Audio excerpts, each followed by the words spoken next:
પ્રભુ ઈસુની જય મિત્રો. તમે શું પ્રભુ ઈસુના રાજ્યમાં પ્રવેશ મેળવવા ઈચ્છો છો? તો આજે આપણે જોઈશું એવા 10 બાઇબલના વચનો જે પાપથી દૂર રહેવા માટે આપણને મદદ કરશે. આ વચનો તમને ભગવાનના માર્ગે ચાલવા માટે પ્રેરણા આપશે, જે પાપથી દૂર રહેવામાં તમારી મદદ કરશે અને શૈતાનના દરેક પ્રલોભનને સામે તમારું રક્ષણ કરશે. ચાલો ભગવાનના પવિત્ર જીવનદાયી વચનો સાથે આગળ વધીએ.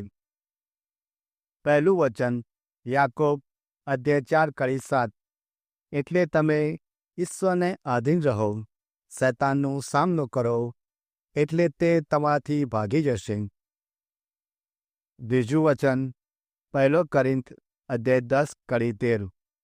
માણસની શક્તિ બહારની કસોટી તમારી થઈ નથી. ઈશ્વર વિશ્વાસ ભંગ નહીં કરે, તે તમારી શક્તિ બહારની કસોટી નહીં થવા દે. કસોટીની સાથે તે તમને નીકળવાનો માર્ગ પણ બતાવશે અને તમને ટકી રહેવાનું બળ આપશે.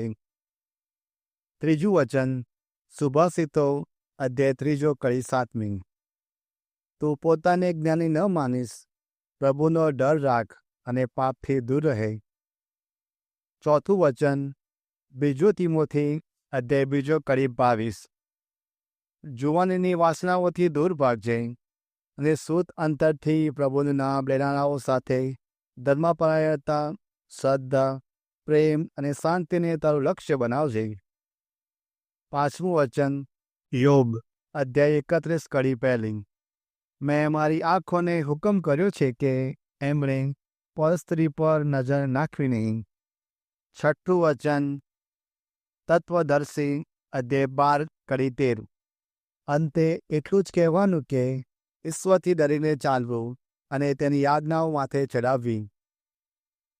સાતમું વચન સુભાષિતો અધ્યાય 4:23. પૂરી કાળજીથી તારા મનની ચોકી કરજે, કારણ એમાંથી જ જીવનના ઝરણા વહે છે.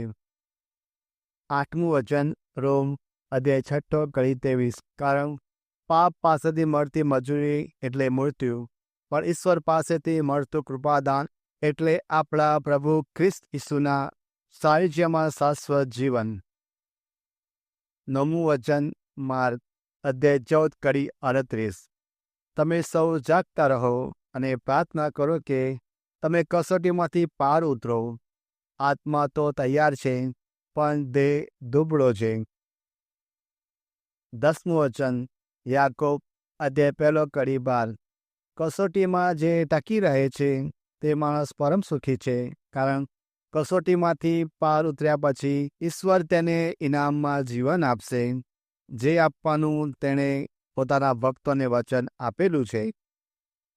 મિત્રો, જો આ બાઇબલના વચનો દ્વારા તમને આશીર્વાદો મળ્યા હોય તો કૃપા કરીને આ વિડીયોને લાઈક કરો, તમારા મિત્રો અને પરિવારજનો સાથે જરૂરથી શેર કરો, જેથી વધુ લોકોને ભગવાનના આ વચન મળી શકે. અને હા, એવા ઘણા જીવન પરિવર્તનકારક ખ્રિસ્તી વિડીયો માટે અમારી ચેનલને સબસ્ક્રાઈબ કરવાનું ના ભૂલતા. તમારો ખૂબ ખૂબ આભાર. ભગવાન તમારું રક્ષણ કરે અને તમને પ્રભુ ઈસુના રાજ્યમાં જવા માટે તૈયાર કરે.